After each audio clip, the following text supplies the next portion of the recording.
पिछले साल के मुकाबले अब तक का डीएमसी का सबसे ज़्यादा बड़ा बजट है, क्या बताना चाहेंगे? आप संतुष्ट हो इस बजट से? मुंबई करों को कुछ राहत दी है?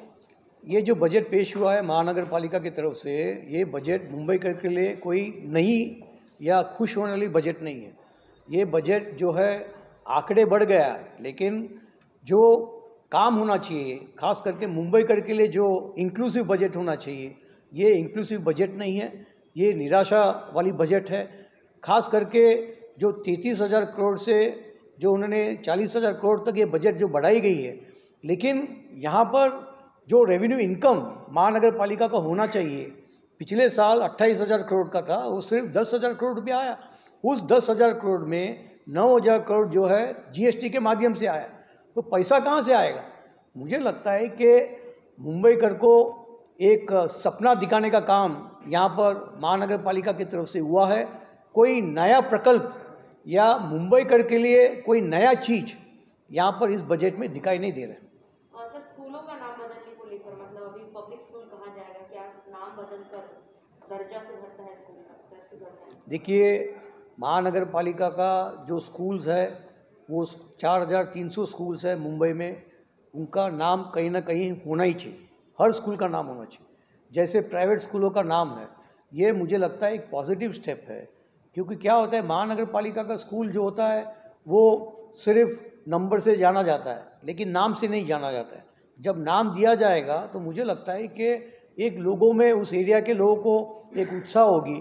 जैसे प्राइवेट स्कूलों का नाम दिया गया है, उस तरीके से महानगर पालिका का जब स्कूल का नाम देंगे तो कहीं ना कहीं वहाँ के जो गरीब लोग हैं उनको भी लगेगा कि हम कुछ महानगर पालिका नहीं, प्राइवेट स्कूल में जा रहे हैं। ऐसा यहाँ पर एक वहाँ पर फ्रेम ऑफ माइंड होगा। सर, लेकिन अगर जो महानगर पालिका के स्कूल की बात करें या उनकी तुलना हम निजी स्कूलों से करें, तो उनकी जो स्थिति है, हालात हैं, उनको देखते हुए कई पेरेंट्स जो हैं अपने बच्चों को वहाँ नहीं भेजते।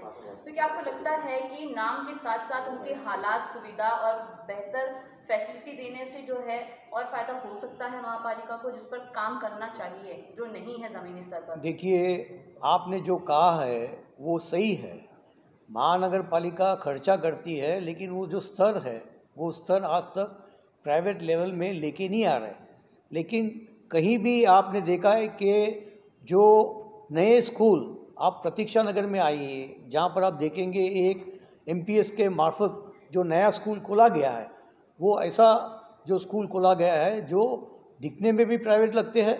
लेकिन ये बात ज़रूर है कि टीचर्स जो है उनका जो स्तर मुझे लगता है कि कहीं ना कहीं बढ़ाना चाहिए।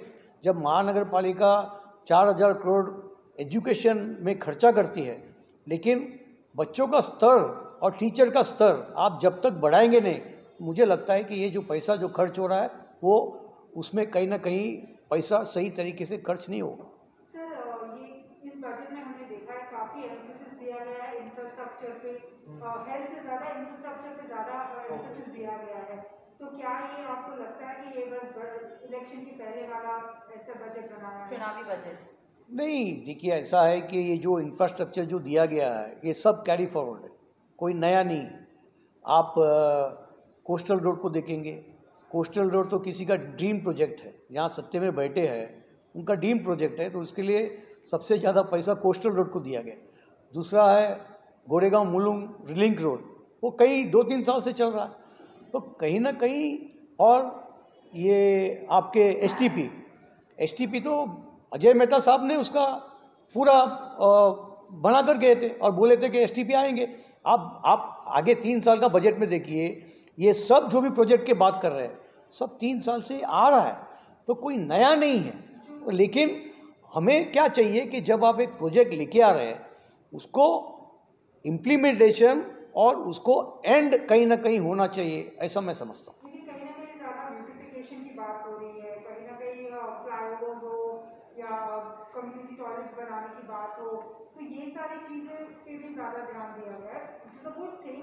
पर क्या आपको लगता है कि ये बिकॉज एक इलेक्शन ईयर है इसीलिए भी ये सारी चीज़ों पे ध्यान दे? देखिए, ऐसा है कि इलेक्शन ईयर में जो लोगों को हमेशा हर चीज़ ब्राइट दिखाने का काम यहाँ पर करते हैं और दिखाई गई है। आपको पता है कि लॉट 11 में जो कम से कम 750 करोड़ रुपया खर्चा किया गया है टॉयलेट्स बनाने का, कम्युनिटी टॉयलेट्स, और वो भी 20,000 टॉयलेट्स बनाने का किया गया था, लेकिन 2,000 टॉयलेट्स भी नहीं बनी है। कम से कम 500 करोड़ का उसका तरतूत किया गया। दूसरी बात है कि गए साल में हमने 250 करोड़ रुपया गार्डन और प्लेग्राउंड के लिए किया गया, 25 करोड़ रुपया खर्चा नहीं हुआ। तो किस बात का बात कर रहे हैं? ये महानगर पालिका में एक विज़न, मैंने कई साल महानगर पालिका में यहाँ पर काम किया है, लेकिन मैंने ये देखा है कि महानगर पालिका का विज़न नए कमिश्नर के हिसाब से बदल जाता है। कमिश्नर जो आता है वो अपना विज़न लेके आता है, मुंबईकर का विज़न लेके नहीं आते हैं। तो मुझे लगता है कि आने वाले दिनों पर जो भी बड़ा इंफ्रास्ट्रक्चर प्रोजेक्ट है वो टाइम बाउंड होना चाहिए और उसका इम्प्लीमेंट बराबर होना चाहिए और उसका पूरा भी होना चाहिए, ऐसा मैं मानता हूँ।